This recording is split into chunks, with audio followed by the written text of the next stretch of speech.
மலை போலே துன்பம் என்னை சூழும் போது அதை பனி போலே உருகிட செய்பவரே.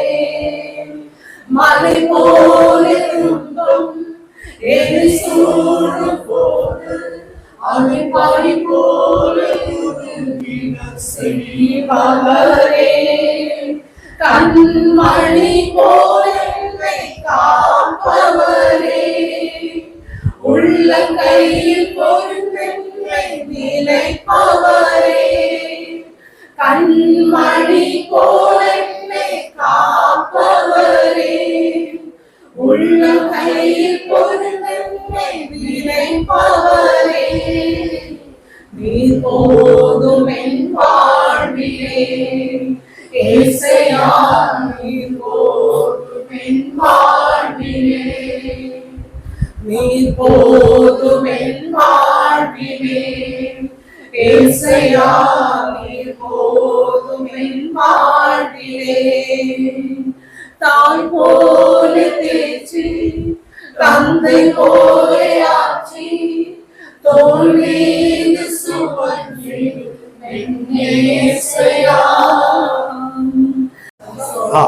എത്ര പേരാ ദൈവസ്ഥാനത്തെ അനുഭവിക്കുന്നുണ്ട്?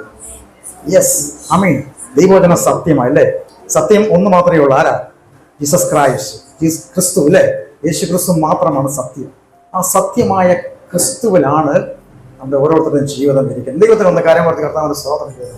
എത്ര സന്തോഷകരമായ ഒരു ജീവിതമാണ് നമ്മൾ നേരത്തെ പാടിയ പോലെ ക്രിസ്തീയ ജീവിതം. അത് ആനന്ദകരമാണ്. നമ്മുടെ അന്തരാത്മാവിൽ അനുഭവിക്കുന്ന ആനന്ദം ഒരുപക്ഷെ പുറമേ നോക്കിക്കഴിഞ്ഞാൽ സന്തോഷിക്കാൻ വലിയ വകയൊന്നും കാണത്തില്ല, അല്ലേ? രോഗങ്ങൾ, ദുഃഖങ്ങൾ, പ്രയാസങ്ങൾ, ബുദ്ധിമുട്ടുകൾ, സാമ്പത്തിക കടം, അതുമൂലമുണ്ടാകുന്ന ഭാരങ്ങൾ, നിരാശകൾ, നിന്ദിക്കപ്പെടുക, പരിഹസിക്കപ്പെടുക, കുറ്റാരോപിതം, ഇങ്ങനെ പല വിധത്തിലുള്ള അസമാധാനങ്ങളിലൂടെ കടന്നു പോകാറുണ്ട്. എന്നാൽ നമ്മുടെ ആന്തരിക മനുഷ്യൻ എത്രത്തോളം ശക്തമാണ്, അല്ലേ? ഇങ്ങനെയാണത് യേശുക്രിസ്തുവിനെ അറിഞ്ഞതിലൂടെ, ആ ക്രിസ്തുവിനൊരു ജീവിതം ലഭിച്ചതിലൂടെ. ഇന്ന് കരമരുന്ന് കർത്താവിനെ സ്തോത്രം ചെയ്താൽ ആമേൻ, ഹല്ലേലൂയ. നമുക്ക് ഇന്ന് ചിന്തയ്ക്കായി ഒരു വലിയ പ്രസംഗമൊന്നുമല്ല, ചെറിയൊരു ചിന്ത. 1 പത്രോസിന്റെ ലേഖനം 1-ാം അധ്യായം 1, 2, 3 വാക്യം നമുക്കൊന്ന് വായിക്കാം. ഈ ദിവസങ്ങളിൽ ഈ പത്രോസിന്റെ ലേഖനം ധ്യാനിച്ചുകൊണ്ടിരിക്കുന്ന ഒരു സമയമാണ്. ഒരു വാക്യം പരിശുദ്ധാത്മാവ് വളരെ വ്യക്തമായി, കാരണം ദൈവത്തിന്റെ വചനം, തിരുവെഴുത്തുകൾ എന്ന് പറയുന്നത് പരിശുദ്ധാത്മാവാണ് അത് വെളിപ്പെടുത്തി തരുന്നത്. ആമേൻ, ഹല്ലേലൂയ. അപ്പൊ ദൈവത്തിന്, നമുക്ക് തിമോഥെയോസിന്റെ ലേഖനത്തിൽ പറയുന്നുണ്ട്, എല്ലാ തിരുവെഴുത്തും ദൈവശ്വാസ്യമാകയാൽ ദൈവത്തിന്റെ മനുഷ്യൻ സകല സൽപ്രവർത്തിക്കും വക പ്രാപിച്ച് തികഞ്ഞവനാകുക എന്നുള്ളതാണ് ദൈവത്തിന്റെ ശാസനത്തിനും ശിക്ഷണത്തിനും സകലത്തിനും എങ്ങനെയാണ് തികഞ്ഞവനാകണം. അപ്പൊ എങ്ങനെയാ ദൈവത്തിന്റെ തിരുവെഴുത്തുകൾ എന്ന് പറയുന്നത്? ദൈവത്തിന്റെ ശ്വാസമാണ്. ആമേൻ. അപ്പൊ പരിശുദ്ധാത്മാവ് തന്നെ ദൈവവചനം, അത് പ്രകാശം. 119 സങ്കീർത്തനത്തിൽ പറയുന്നുണ്ട്, തിരുവചനം എങ്ങനെയാ പരിശുദ്ധാത്മാവ് പ്രകാശിപ്പിച്ചു തരിക. അത് എങ്ങനെയാണ്? ജ്ഞാനികൾക്കും വിവേകികൾക്കും മറച്ച്, അല്ലേ? അതിൽ 119 സങ്കീർത്തനം അതിന്റെ 130 വാക്യമാണ്. നിന്റെ വചനങ്ങളുടെ വികാസനം പ്രകാശപ്രദമാകുന്നു, അത് അല്പബുദ്ധികളെ ബുദ്ധിമാന്മാരാക്കുന്നു. അപ്പൊ ദൈവവചനത്തിന്റെ വികാസനം അത് പ്രകാശപ്രദമാണ്. അത് പരിശുദ്ധാത്മാവ് തന്നെ നമുക്കത് റിവീൽ ചെയ്ത് നമുക്ക് വെളിപ്പെടുത്തി തന്നാൽ മാത്രമേ അത് യഥാർത്ഥമാമണ്ണം നമ്മുടെ ആന്തരിക മനുഷ്യനെ പുഷ്ടിപ്പെടുത്തുകയുള്ളൂ. അപ്പൊ എന്ത് ചെയ്യണം? ദൈവവചനത്തിന് മുമ്പാകെ ഇരിക്കണം. കാണാൻ പഠിക്കുന്ന നല്ല കാര്യമാണ്, എങ്കിലും ദൈവവചനം എന്ന കണ്ണാടിയുടെ മുമ്പാകെ നമ്മൾ അങ്ങനെ ധ്യാനത്തോടെ ഇരുന്നാൽ മാത്രമേ നാം ആരാണെന്നും നമ്മളുടെ കുറവുകൾ എന്താണെന്ന് നമുക്ക് പിടികിട്ടുകയുള്ളൂ. ഒരുപക്ഷെ ഒരു പ്രസംഗം തയ്യാറാക്കാൻ വേണ്ടി നമ്മളൊരു മെസ്സേജൊക്കെ തയ്യാറാക്കുമായിരിക്കും. അപ്പൊ നമ്മുടെ പ്രാർത്ഥന എന്തായിരിക്കും? കർത്താവേ, ഇന്ന് കടന്നു വരുന്നവരോടൊന്ന് സംസാരിക്കണം, ഇന്ന് അവരോടൊന്ന് ഇടപെടണം. എന്നാൽ ആ പരിശുദ്ധാത്മാവ് യഥാർത്ഥമാമണ്ണം ഒരു ദൈവഭക്തൻ ദൈവസന്നിധിയിൽ തിരുവെഴുത്തുകളുടെ മുമ്പാകെ ഇരിക്കുമ്പോൾ മാത്രമാണ് എന്നിലെ കുറവുകളെ കാണിച്ചു തരുള്ളൂ. ആര്? പരിശുദ്ധാത്മാവ്. അപ്പൊ എന്ത് ചെയ്യണം? ദൈവവചനത്തിന്റെ മുമ്പാകെ നമ്മൾ ഇരിക്കണം. ഞാൻ ഈ ഭാഗം, ഈ 1 പത്രോസ് ഈ ദിവസങ്ങളിൽ ഉള്ളത് ധ്യാനിക്കുകയാണ്. അതില് എടുത്തു പറഞ്ഞ ഒരു വാക്യമാണ് എന്നെ സ്പർശിച്ചത്. നമ്മൾ ആ വാക്യം നമ്മൾ വായിച്ചു. ഒന്ന് പത്രോസിന്റെ ലേഖനം 1-ാം അധ്യായം അത് 2-ാം വാക്യം. ഇംഗ്ലീഷ് ബൈബിളിൽ ആ വാക്യം ആദ്യമായിട്ടാണ് കാണുന്നത്. അവിടെ ഇലക്ട് എക്സിൽസ് എന്നൊരു പദമുണ്ട്. എന്ന് പറഞ്ഞാൽ തെരഞ്ഞെടുക്കപ്പെട്ട പ്രവാസികൾ. അപ്പോൾ ഈ ലേഖനം എഴുതിയത് ആർക്കാണ്? ഇംഗ്ലീഷ് ബൈബിൾ അവിടെ ശ്രദ്ധിച്ചാൽ നമുക്ക് കാണാൻ സാധിക്കും. അവിടെ ഈ ലേഖനം ആർക്കാണ് എഴുതിയത്? തിരഞ്ഞെടുക്കപ്പെട്ട പ്രവാസികളായിട്ടുള്ളവർക്കാണ് പത്രോസിലൂടെ പരിശുദ്ധാത്മാവ് അവിടെ രേഖപ്പെടുത്തിയിരിക്കുന്നത്. ആമേൻ, ഹല്ലേലൂയ. അവർ എപ്രകാരമുള്ളവരാണ് നമ്മൾ വായിച്ചത്? ഒരിക്കൽ കൂടി ഒന്ന് വായിക്കാമോ? 2-ാം വാക്യം മുതൽ ഒന്ന് മുതൽ വായിച്ചോളൂ. പത്രോസ് പെന്തോസിലും ഗലാത്യയിലും കപ്പദോക്യയിലും ആസ്യയിലും ബിദുന്യയിലും ചിതറിപ്പാർക്കുന്ന പ്രവാസികൾക്ക്. ഇതിന്റെ മറ്റൊരു വശത്തേക്കല്ല ഞാൻ പോകുന്നത്. നമ്മളും ചിന്തിച്ചു കഴിഞ്ഞാൽ ഇന്ന് പലരും ചിതറപ്പെട്ട അവസ്ഥയിൽ, ഇല്ലേ? ആമീൻ, ഹല്ലേലൂയ. പല സ്ഥലങ്ങളിൽ പല ഇടങ്ങളിലായിട്ട് ചിതറപ്പെട്ട് കഴിയുന്നവരാണ് നാം ഓരോരുത്തരും. അങ്ങനെ ആയിരിക്കുന്നവരെ ആരാണ്? പ്രവാസികൾ. കാരണം പൗലോസ് ഭാഗത്ത് പറയുന്നത് നമ്മുടെ പൗരത്വം എവിടെയാണ്? സ്വർഗത്തിലാണ്. നമ്മളിവിടെ പരദേശികളാണ്, അല്ലേ? പ്രവാസികളായിട്ടുള്ളവരാണ്. അപ്പൊ നമ്മുടെ പൗരത്വം എവിടെയാണ്? സ്വർഗത്തിൽ. 2 കൊരിന്ത്യർ 5-ാം അധ്യായത്തിൽ പറയുന്നുണ്ട്, നമ്മുടെ ഭൗമഭവനം അഴിഞ്ഞു പോയാൽ കൈപ്പണിയല്ലാത്തതായ നിത്യമായൊരു ഭവനം നമുക്ക് സ്വർഗത്തിലുണ്ട്. ഓ, പ്രൈസ് ദി ലോർഡ്, ഹല്ലേലൂയ. എത്ര ആനന്ദകരമായ സന്തോഷകരമായ ഒരു ജീവിതമാണ്. ഇവിടെ നമ്മുടെ ഈ പുറമേ മനുഷ്യനെ ഉരിഞ്ഞു കഴിഞ്ഞിട്ട് അകമായ മനുഷ്യൻ എങ്ങോട്ടാ പോകുന്നത്? ദൈവം നമുക്കായി ഒരുക്കിയിരിക്കുന്ന വാസസ്ഥലം നമുക്കുണ്ട്. എത്ര ഒരു പ്രത്യാശയാണ്. ആമേൻ, ഹല്ലേലൂയ. അത് താഴോട്ടൊക്കെ വായിക്കാൻ കാണാൻ സാധിക്കും. ജീവനുള്ള ഒരു പ്രത്യാശയെക്കുറിച്ചാണ് ഇവിടെ പത്രോസ് പറയുന്നത്. അപ്പം ഇവിടെ പറയുന്നത് അങ്ങനെ പ്രവാസികളായി തെരഞ്ഞെടുക്കപ്പെട്ടവർക്ക് പത്രോസ് ഈ ലേഖനം എഴുതുക. എന്തിനു വേണ്ടി അതെങ്ങനെ എഴുതിയിരിക്കുന്നത്? ഒരു കാര്യം നാം മനസ്സിലാക്കണം. നാം ആരാണ്? തെരഞ്ഞെടുക്കപ്പെട്ടവരാണ്. വർഷിപ്പ് ആരാധന ഇതപ്പം ഒരു വാക്ക് എടുത്തു പറഞ്ഞില്ലേ? നാം ആരാണ്? തെരഞ്ഞെടുക്കപ്പെട്ടവരാണ്. Praise the Lord, hallelujah. നമ്മുടെ അവസ്ഥകളെ നോക്കിയല്ല ദൈവം നമ്മളെ തെരഞ്ഞെടുത്തത്. ഒരു പക്ഷെങ്കിൽ മനുഷ്യൻ തെരഞ്ഞെടുക്കുമ്പോൾ പുറമെയുള്ള പല കാര്യങ്ങളുമായിരിക്കും നോക്കുന്നത്. നമുക്ക് പഴയ നിയമത്തിൽ ഒരു ദാവീദിനെ ദൈവം തെരഞ്ഞെടുത്ത ഒരു വിധത്തെക്കുറിച്ച് പറയുന്നുണ്ട്. 78-ാം സങ്കീർത്തനം അതിന്റെ 70-ാം വാക്യം നമുക്കൊന്ന് വായിക്കാം. സങ്കീർത്തനം 78 അതിന്റെ 70. ഇവിടെ പറയുന്നത് അവൻ തന്റെ ദാസനായ ദാവീദിനെ തെരഞ്ഞെടുത്തു. ദാവീദ് എവിടുന്നാ ദാവീദിനെ തെരഞ്ഞെടുത്തത്? വായിച്ചേ. ആട്ടിൻ തൊഴുത്തുകളിൽ നിന്നും ആരെ വരുത്തി? ദാവീദിനെ വരുത്തി. ഇപ്പോഴുള്ള മാനുഷികമായ തെരഞ്ഞെടുപ്പാണെങ്കിൽ നമ്മുടെ ചില കഴിവിന്റെ ഒക്കെ അടിസ്ഥാനത്തിലായിരിക്കും, അല്ലേ? നമ്മൾ ഈ 1 യോഹന്നാൻ അതിന്റെ 1 ശമൂവേലിന്റെ പുസ്തകം അതിന്റെ 16-ാം അധ്യായം നമ്മൾ വായിച്ചാൽ ദാവീദിനെ ദൈവം എപ്രകാരമാണ് തെരഞ്ഞെടുത്തത് എന്നതിനെ കുറിച്ച് നമുക്ക് അവിടെ വായിക്കാൻ പറ്റും. ശമൂവേൽ പ്രവാചകനെ, ഞാൻ ചുരുക്കമായിട്ട് പറയാം, ശമൂവേൽ പ്രവാചകനെ യഹോവയായി ദൈവം പറയാണ്, നീ ബേത്ലഹേമിൽ ചെന്നിട്ട് ഈശായിയുടെ പുത്രന്മാർ ഒരാളെ നീ എനിക്കായിട്ട് അഭിഷേകം ചെയ്യണം എന്ന് പറഞ്ഞ് ശമൂവേൽ പ്രവാചകനെ അങ്ങ് അയക്കുകയാണ്. നമുക്ക് ആ ഭാഗം ഒന്ന് വായിക്കാം, എടുക്കാം.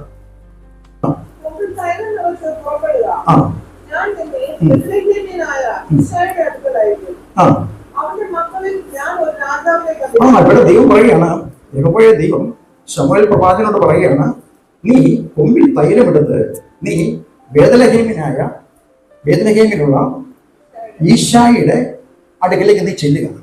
അവിടെ ഞാൻ ഒരു രാജാവിനെ കണ്ടിരിക്കുന്നു. നമ്മൾ ഈ പത്രോസിന്റെ ലേഖനം വായിക്കുമ്പോൾ അവിടെ നമ്മൾ അതിന്റെ 2-ാം വാക്യത്തിൽ പറയുകയാണ്, അതിന്റെ 1 മുതൽ അതിന്റെ അവസാന വാക്യം പറയുന്ന ആസ്യയിലും ബിഥുന്യയിലും ചിതറിപ്പാർക്കുന്ന പ്രവാസികൾക്ക് പിതാവായ ദൈവത്തിന്റെ മുന്നറിവ് പ്രകാരം. 2-ാം വാക്യം എങ്ങനെയാണ് തുടങ്ങുന്നത്? ശരിയല്ലേ?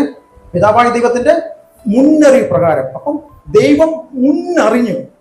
അപ്പൊ ദാവീദിനെ അവിടെ നമ്മൾ വായിക്കുകയാണ്, ദാവീദിനെ ദൈവം മുൻകണ്ടു. ദൈവമക്കളെ, നമ്മളെ ഓരോരുത്തരെയും ദൈവം മുന്നറിഞ്ഞു. Praise the Lord, hallelujah.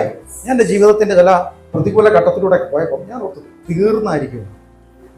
അന്നൊക്കെ ഞാൻ പറയും, ഈ പ്രയാസവും കഷ്ടതയൊക്കെ വന്നുകൊണ്ടല്ലേ ഒരു സമയത്ത് ഞാൻ പറഞ്ഞതാണ് ഈ ദൈവത്തെ അറിയാൻ പറ്റിയത് എന്നൊക്കെ ഞാൻ ചിന്തിച്ചൊരു സമയം ഉണ്ടായിരുന്നു. എന്നാൽ ദൈവം വചനം പറയുന്നത് നിന്നെ അമ്മയുടെ ഉദരത്തിൽ ഉരുവാകുന്നതിന് മുമ്പേ ഇരിമയ പ്രവാചകനോട് പറയുന്നത് ഞാൻ നിന്നെ കണ്ടു. ഇത്ര ശ്രേഷ്ഠകരമായ ഒരു കാര്യമാണ്. നമ്മളൊരു വർഷം ചിന്തിക്കുമ്പോൾ ഈ ഒരു പ്രതികൂലങ്ങൾ, ഈ ഒരു പ്രയാസങ്ങൾ, അല്ലെങ്കിൽ രോഗം വന്നപ്പോഴാണ് കർത്താവ്. അതൊരു നിമിത്തമല്ലെന്നുള്ളതല്ല. എന്നാൽ ദൈവം അതിനു മുമ്പേ നമ്മളെ കണ്ടു. ചില സാഹചര്യങ്ങൾ നമ്മൾ ടെസ്റ്റിമണി ദീപ്തി പറയുമ്പോൾ നമ്മൾ കേട്ടു ഇല്ലേ? മരുഭൂമിയുടെ ചില അനുഭവങ്ങളിലൂടെ ദൈവം കൊണ്ടുപോകുന്നു. ഇതിനു വേണ്ടിയാണ്. അവിടെ വെച്ച് തകർത്ത് കളയാനല്ല.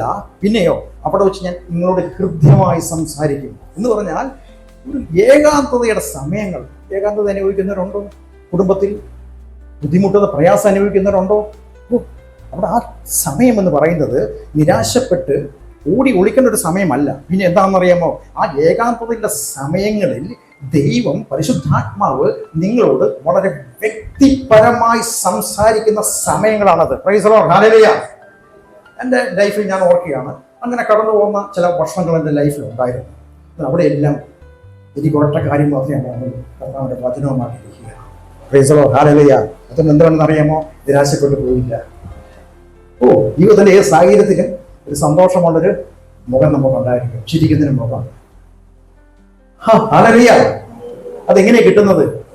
അയ്യോ, അത് വെറുതെ ഒന്നുമില്ല. കാരണം ദൈവവുമായിട്ടുള്ള യഥാർത്ഥമായ ഒരു വ്യക്തിപരമായ ബന്ധത്തിലൂടെ മാത്രമാണ് നമുക്കത് സാധ്യമാകുന്നത്. പ്രസംഗം കേൾക്കുമ്പോൾ ഓക്കെ, ആ സമയത്തൊക്കെ ഒരു കാര്യമൊക്കെ തന്നെയാണ്. പക്ഷെ കേൾക്കുന്ന വചനം നമ്മളത് ഹൃദയത്തിലേക്ക് കൊണ്ടുവന്ന് അത് നമ്മൾ മെഡിറ്റേറ്റ് ചെയ്യണം, അത് നമ്മൾ ധ്യാനിക്കാൻ തുടങ്ങണം. രാമദാസൻ പറഞ്ഞതുപോലെ അത് നമ്മൾ എഴുതി വെക്കണം, അതിനെക്കുറിച്ച് നമ്മൾ ചിന്തിക്കണം. പരിശുദ്ധാത്മാവിനെ പറയണം, പരിശുദ്ധാത്മാവെ ഇതിലൂടെ ഒന്ന് വെളിപ്പെടുത്തി തരണമേ, എനിക്ക് ആവശ്യമായത് എനിക്ക് തരണമേ. അത് നമ്മൾ ഓരോ സൺഡേയിൽ നമ്മൾ ടെസ്റ്റിമണി ആയിട്ട് പറയുമ്പോൾ അങ്ങനെ പ്രത്യേകമായ സാഹചര്യത്തിൽ കടന്നു വരുന്നവർക്ക് അതൊരു വലിയ ബ്ലെസ്സിങ് ആയി മാറും. അപ്പൊ ദൈവവചനം ജീവനും ചൈതന്യവുമുള്ളതാണ്. ആമേൻ, ഹല്ലേലൂയ. ദൈവവചനം എങ്ങനെയാണ്? ഹരിതമാലകൾ മൂർച്ചയേറിയതും ആത്മാവിനെയും സന്ധി മജ്ജകളെയും തുളച്ചു ചെല്ലുന്നതുമാകുന്നു.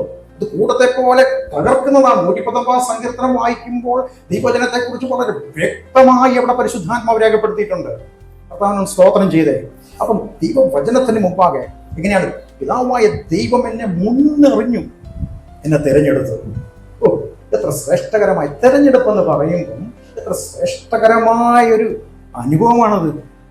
അങ്ങനെ നമ്മൾ പറഞ്ഞ പോലെ ശമൂവേലിന്റെ പുസ്തകം വായിക്കുമ്പോൾ അവിടെ ശമൂവേൽ പ്രവാചകൻ ഈശായുടെ ഭവനത്തിലേക്ക് ചെന്നു.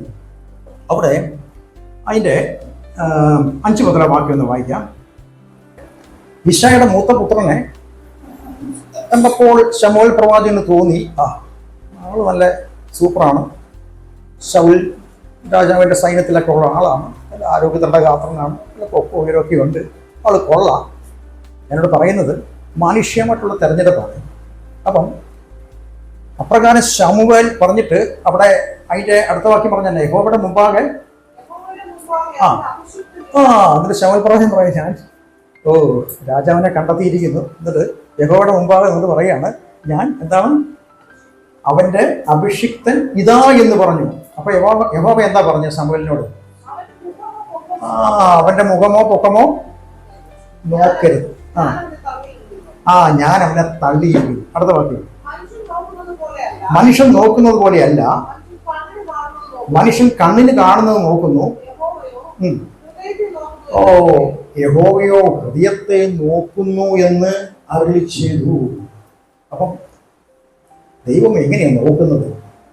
നമ്മുടെ പുറമെയുള്ള എന്തെങ്കിലും കഴിവിന്റെ അടിസ്ഥാനത്തിലല്ല നമ്മുടെ ഹൃദയം. നമ്മൾ 78 സങ്കീർത്തനം വായിച്ചപ്പോൾ അതിൽ 71, 72 വാക്യങ്ങൾ ചേർന്ന് വായിക്കാം.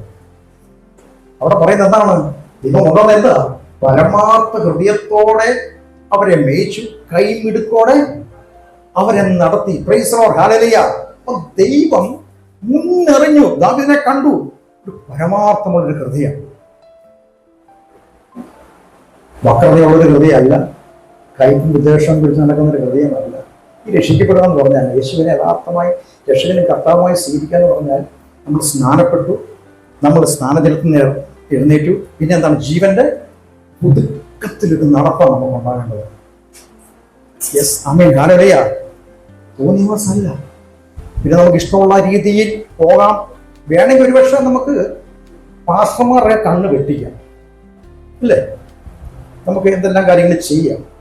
പക്ഷേ ദൈവത്തിൻ്റെ കണ്ണുകൾ മുമ്പാകെ സകലവും നഗ്നവും മർമ്മവുമാണ്. യെസ്, ആമേൻ, ഹല്ലേലൂയ. അവൻ്റെ കണ്ണിന് മുമ്പാകെ ഒന്നും മറഞ്ഞിരിക്കുന്നില്ല. ആ കർത്താവിൻ്റെ സാന്നിധ്യമാണ് ഇന്ന് ഇവിടെ പകൽക്കാലം നമ്മൾ അനുഭവിച്ചുകൊണ്ടിരിക്കുന്നത്. പ്രിയപ്പെട്ടവരെ, കർത്താവിന്റെ സന്നിധിയിൽ നിങ്ങളെ തന്നെ ഒന്ന് സമർപ്പിക്കണം. ഈ ഒരു കാലഘട്ടം എന്ന് പറയുന്നത് അത് നോക്കുക, ആരാണ് എൻ്റെ സന്നിധികൾ സമ്പൂർണ്ണമായി സമർപ്പിക്കുന്നത്? അവർ തമ്മിൽ പരിശുദ്ധാത്മാവ് വാഴുകയാണ്. ആമേൻ, ഹല്ലേലൂയ. അപ്രകാരം ഒരു വ്യക്തിപരമായ സമർപ്പണമാണ്, സമ്പൂർണമായ സമർപ്പണമാണ് പ്രിയപ്പെട്ടവരെ ദൈവം ആഗ്രഹിക്കുന്നത്. നമ്മെ ഓരോരുത്തരെയും കുറിച്ച് എല്ലാം ദൈവവചന കേൾവിയിലൂടെ അന്യത്തിനും പരിശുദ്ധാത്മാവ് നമ്മെ ശുദ്ധീകരിച്ച് മുന്നോട്ട് കൊണ്ടുപോവുകയാണ്. ആമേൻ, ഹല്ലേലൂയ. അപ്പം ശമൂവേൽ പ്രവാചകൻ ഈശായുടെ ആദ്യപുത്രനെ വിളിച്ചു, യഹോവനെ തള്ളിക്കളഞ്ഞു. രണ്ടാമനെ വിളിച്ചു, അമ്മാവനെന്ന് വായിച്ചു. യഹോവ ഇവനെയും തെരഞ്ഞെടുത്തിട്ടില്ല. അപ്പം മാനുഷികമായിട്ടുള്ള ഹിതങ്ങളല്ല നടക്കേണ്ടത്. ഇന്ന് സഭകളിൽ മിക്കത് നടക്കണം മാനുഷിക ഹിതങ്ങളാണ്. ആമേൻ, ഹല്ലേലൂയ. കാരണം ദൈവഹിതത്തിനനുസരിച്ച് നാം മുന്നോട്ട് പോയാൽ പരിശുദ്ധാത്മാവ് നമുക്ക് എത്ര അധികമായിട്ട് നമ്മൾ ഉപയോഗിക്കാൻ തുടങ്ങുന്നു. നാം ഒരു ടെസ്റ്റിമണി പറയുമ്പോൾ, സാക്ഷിയായി നിൽക്കുമ്പോൾ, ആ ക്രിസ്തുവിന്റെ ജീവനാണ് നമ്മൾ ഒഴുകുന്നത്, ആ പരിശുദ്ധാത്മാവാണ് നമ്മൾ ഒഴുകുന്നത്. Price the Lord. കർത്താവിനെ സ്തോത്രം ചെയ്താട്ടെ. അഭിനാദാവിനെ വിളിച്ചു, അവനെ തള്ളിക്കളഞ്ഞു. പിന്നെ ശമ്മ എന്ന് പറഞ്ഞു വായിച്ചു. അങ്ങനെ 7 പുത്രന്മാരെയും വരുത്തിയിട്ട് യഹോവ ആദ്യ തെരഞ്ഞെടുത്തിൽ എല്ലാവരും തള്ളിക്കളഞ്ഞു. അവസാനം ശമൂവേൽ പ്രവാചകൻ ചോദ്യം, ഇനി ഏതെങ്കിലും പുത്രന്മാർ ശേഷിക്കുന്നുണ്ടോ? അന്നേരം ഈശായി പറഞ്ഞൊരു കാര്യമുണ്ട്. ഇളയൊരു മകനുണ്ട്, അങ്ങനെ ഞാനിങ്ങനെ നാട് കഴിക്കാൻ വേണ്ടി അയച്ചിരിക്കുക. അപ്പോൾ ശമൂവേൽ പ്രവാചകൻ അവനെ വരുത്തിയിട്ടല്ലാതെ നാം പന്തിക്കിരിക്കുന്നില്ല. ദാവീദിനെ വരുത്തി അഭിഷേകം ചെയ്തു, സഹോദരന്മാരുടെ നടുവിൽ അവനെ അഭിഷേകം ചെയ്തു. പരിശുദ്ധാത്മാവനെ മുമ്പോട്ട് നടത്തി. Price the Lord. ഹല്ലേലൂയ. ദൈവിക തെരഞ്ഞെടുപ്പ് ഇതാണ്. എന്നെ കേൾക്കുന്ന പ്രിയ സഹോദരി സഹോദരന്മാരെ, ദൈവം എന്നെയും നിങ്ങളെയും തെരഞ്ഞെടുത്തു. അല്ലേ? പ്രവാസികളായി, പരദേശികളായി എന്നെയും നിങ്ങളെയും ദൈവം തെരഞ്ഞെടുത്തു. അപ്പൊ ദൈവത്തിന്റെ പദ്ധതിയുടെ ഉദ്ദേശം ലേഖനം അതിന്റെ 1-ാം അധ്യായത്തിൽ പറയുന്നുണ്ട്, നാം വിശുദ്ധരും നിഷ്കളങ്കരുമാകേണ്ടതിന് ലോകസ്ഥാപനത്തിന് മുമ്പേ ദൈവം നമ്മെ അവനിൽ തെരഞ്ഞെടുത്തു. ആരില്ല? ക്രിസ്തുവിൽ ദൈവം, പിതാവായ ദൈവം എന്നെ തെരഞ്ഞെടുത്തു. എന്തിനു വേണ്ടി? വിശുദ്ധരും നിഷ്കളങ്കരും ആകേണ്ടതിന്. മുമ്പ് പറഞ്ഞ പോലെ എല്ലായി സ്നാനപ്പെട്ടു, സഭയിൽ അങ്ങ് പിന്നെ മറ്റൊരു ജീവിതമല്ല, നയിക്കേണ്ടവരല്ല. ദൈവത്തിലെ തിരഞ്ഞെടുപ്പിന്റെ ശ്രേഷ്ഠത മനസ്സിലാക്കണം. പൊക്കമോ വണ്ണമോ നീളമോ ഉയരമോ ഒന്നും ദൈവം നോക്കി. നമ്മൾ ഏത് നമ്മുടെ കുറവുകളൊന്നും അല്ലെന്ന് നോക്കി. കുറവുകളൊക്കെയാണ് നമ്മൾ നോക്കിയിരുന്നെങ്കിൽ ഞാനിവിടെ കാണത്തില്ലായിരുന്നു. ഉള്ള കാര്യം പറയാമോ? നിങ്ങളുടെ കാര്യം എനിക്ക് അറിയത്തില്ല. കർത്താവ് അങ്ങനെയാ നോക്കുന്നെങ്കിൽ ആർക്കിരിക്കാൻ പറ്റും ഒന്ന് ചിന്തിച്ച് നോക്കി. പക്ഷെ ആ കുറവുകളോടുകൂടി തന്നെ അല്ലേ ദൈവം നമ്മെ കണ്ടു. ഓ ഹല്ലേലൂയ, ഹല്ലേലൂയ. അല്ലേ, നിങ്ങൾ നോക്കി നിങ്ങളുടെ കുടുംബത്തിൽ എത്രയോ ആൾക്കാരുണ്ട്, അല്ല എത്ര മഹാന്മാരായ ആൾക്കാർ കാണും. എന്തുകൊണ്ട് എന്നെ മാത്രം കർത്താവ് തിരഞ്ഞെടുത്തത്? അല്ലേ, ദൈവത്തിന്റെ കാരണം ആ സ്നേഹം. അല്ലേ, കർത്താവ് പക്ഷേ അതെന്നെ കണ്ടു കാണും. തന്റെ മുമ്പിലുള്ള സന്തോഷം ഓർത്ത് ക്രൂശിനെ സഹിച്ചു. ആ മഹത്വകരമായ ആ ലൈഫ് ഓർത്തപ്പോൾ ഒരു വർഷം ക്രൂശി കിടന്നുകൊണ്ട് കർത്താവ് എന്നെ കണ്ടു കാണും. നമ്മുടെ ഓരോരുത്തരും കണ്ടു കാണും. അല്ലേ, അവമാന മനുഷ്യനായി ക്രൂശിനെ കർത്താവ് സഹിച്ചു. ആ ദൈവമാണ് എന്നെ നിങ്ങൾ വിളിച്ചത്. തന്റെ മുന്നറിവ് പ്രകാരം ഇന്നത്തെ ദിവസത്തിന്റെ ആ ലേഖനം നമ്മൾ അടുത്ത വാക്യത്തിലേക്ക് കൊണ്ടുപോകാം. മുന്നറിവ് പ്രകാരം അവിടെ പറയാണ് ആത്മാവിന്റെ വിശുദ്ധീകരണ പ്രാവശ്യം. ഒന്ന്, പിതാവായ ദൈവം എന്നെ മുന്നറിഞ്ഞു. അല്ലേ, മുന്നറിവ് പ്രകാരം തെരഞ്ഞെടുത്തു. ഇതെപ്രകാരമായിരുന്നു? മുന്നറിവ് പ്രകാരം. പിന്നെ അടുത്ത കാര്യത്തിലേക്ക് എന്താ വരുന്നത്? ആത്മാവിന്റെ വിശുദ്ധീകരണം. പരിശുദ്ധാത്മാവ് അതിനുശേഷം നമ്മൾ ചെയ്യുന്ന ചില കാര്യങ്ങളുണ്ട്. ഹല്ലേലൂയ. എന്താ പരിശുദ്ധാത്മാവ് നമ്മൾ ചെയ്യുന്നത്? എന്താ പരിശുദ്ധാത്മാവ് നമ്മൾ ചെയ്യുന്നത്? ആ ക്രിസ്തുവിന്റെ സ്വഭാവമുള്ളവരാക്കി നമ്മെ മാറ്റുകയാണ്. Praise the Lord. ആമേൻ. ഫിലിപ്പിയർക്കെഴുതിയ ലേഖനം 2-ാം അധ്യായം അതിന്റെ 14-ാം വാക്യം വായിക്കുമ്പോൾ അവിടെ കാണാൻ സാധിക്കും. 2:5 മുതൽ 5. എന്റെ ഇരിക്കുന്ന ബൈബിൾ ട്രാൻസ്ലേഷൻ ക്രിസ്തു വിശ്വലുള്ള മനോഭാവം തന്നെ നിങ്ങളിലും ഉണ്ടായിരിക്കട്ടെ. അപ്പോൾ ദൈവരൂപം ഇരിക്കെ, ദൈവരൂപത്തിലിരിക്കെ ദൈവത്തോടുള്ള സമത്വം മുറുകെ പിടിക്കാതെ ദാസരൂപമെടുത്തു. നമ്മൾ ശ്രദ്ധിക്കണം, പരിശുദ്ധാത്മാവ് ആ ക്രിസ്തുയേശുവിലുള്ള മനോഭാവം, അതിലേക്കാണ് പരിശുദ്ധാത്മാവ് നമ്മെ നടത്തുന്നത്. പരിശുദ്ധാത്മാവ് ഇപ്പൊ എന്താ ചെയ്യുന്നത്? നമ്മെ ഓരോ സമയം ക്രിസ്തുവിൽ ഉറപ്പിക്കുകയാണ്. എഫെസ്യരുടെ ലേഖനം 3-ാം അധ്യായത്തിൽ പറയുന്നു, അവിടുത്തെ മഹത്വത്തിന്റെ ധനത്തിനൊത്തവണ്ണം നിങ്ങൾ അകത്തെ മനുഷ്യനെ സംബന്ധിച്ച് ശക്തിയോടെ ബലപ്പെടണം. യെസ്, നമ്മുടെ അകത്തൊരാത്മാവില്ലേ, രക്ഷിക്കപ്പെട്ട വീണ്ടും ജന്മം പ്രാപിച്ച ഒരു സ്പിരിറ്റ്, പുതിയ മനുഷ്യൻ. ആ പുതിയ മനുഷ്യനെ പരിശുദ്ധാത്മാവ് ഓരോ സമയം ബലപ്പെടുത്തുകയാണ്, ശക്തിപ്പെടുത്തുകയാണ്, ധൈര്യപ്പെടുത്തുകയാണ്. എപ്രകാരം? തന്റെ വചനത്തിലൂടെ. ആമേൻ, ഹല്ലേലൂയ. ദൈവവചനത്തിന്റെ പ്രകാശനത്തിലൂടെ. അത്ഭുതങ്ങൾക്ക് ജ്ഞാനം തരുന്ന വചനം, ശക്തീകരിക്കുന്ന വചനം, ബലപ്പെടുത്തുന്ന വചനം, ധൈര്യം തരുന്ന വചനം. അത് പ്രാപിക്കണമെങ്കിൽ കേവലം ഒരു കേൾവി മാത്രമല്ല, ആ ദൈവവചനത്തിന് മുമ്പ് പറഞ്ഞതുപോലെ നിരന്തരമായി. 10-ാം സങ്കീർത്തനം പറയുന്നത് എന്താണ്?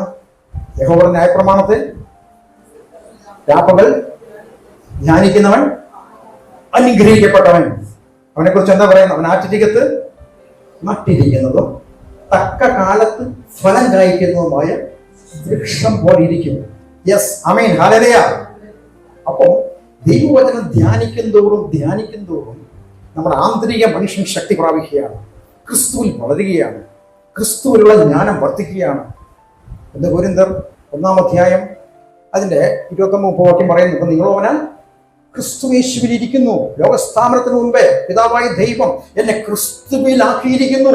ഇവിടെ ഇരിക്കുന്ന ഓരോരുത്തരെ സംബന്ധിച്ചാണ് പറയുന്നത്.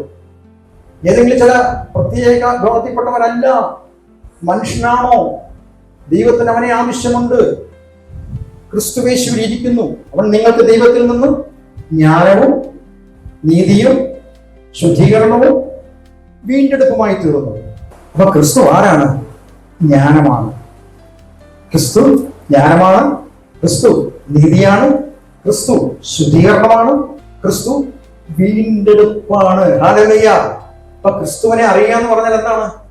ആ ജ്ഞാനത്തിൽ നാം നിറയപ്പെടുകയാണ്. ആ നീതിയാണ് നമുക്ക് ലഭിച്ചിരിക്കുന്നത്, ആ ശുദ്ധീകരണമാണ്. ഒരുപക്ഷെ നമ്മൾ ഒരു സമർപ്പണത്തിന്റെ ശുശ്രൂഷ കഴിഞ്ഞ് വചനമൊക്കെ കേട്ട്, വിശുദ്ധിയുടെ ഒരു വചനമൊക്കെ കേട്ട് നമ്മൾ പുറത്തോട്ട് ഇറങ്ങിയാൽ കേവലം എത്ര നേരം നിൽക്കുമായിരിക്കും? വീട്ടിൽ നമ്മൾ പഴയതിലേക്ക് അങ്ങ് പോകും അല്ലേ? ഒരു തീരുമാനമൊക്കെ എടുക്കും. പറഞ്ഞ ഈ ന്യൂ ഇയറിൻ്റെ അന്നൊക്കെ പുതിയ സമർപ്പണം തീരുമാനമൊക്കെ എടുക്കുക അല്ലേ?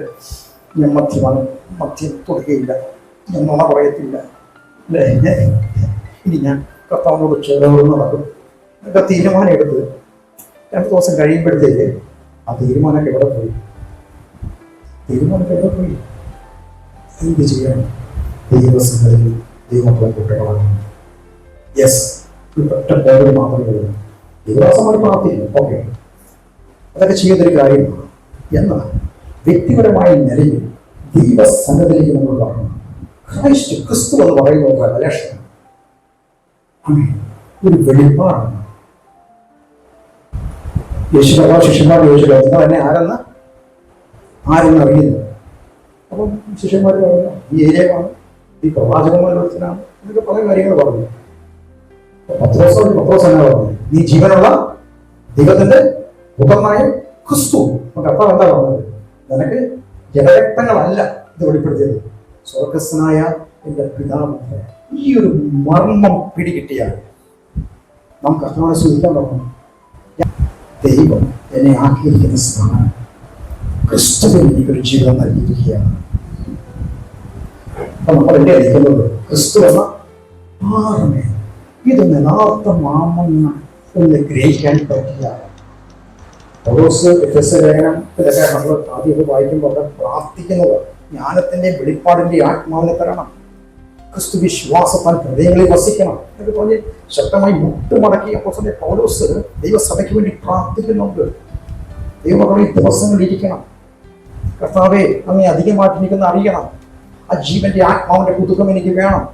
ആ ജ്ഞാനത്തിന്റെ പരിജ്ഞാനത്തിന്റെ ആത്മാവിനെ എനിക്ക് വേണം. ആ പരിശുദ്ധാത്മാവിന്റെ നിറവോടുകൂടി എനിക്കൊന്ന് നടക്കണം, എനിക്കൊന്ന് ജീവിക്കണം. നമുക്ക് ഒറ്റ ജീവിതമാണ് ദൈവം നമുക്ക് നൽകിയിരിക്കുന്നത് അല്ലേ?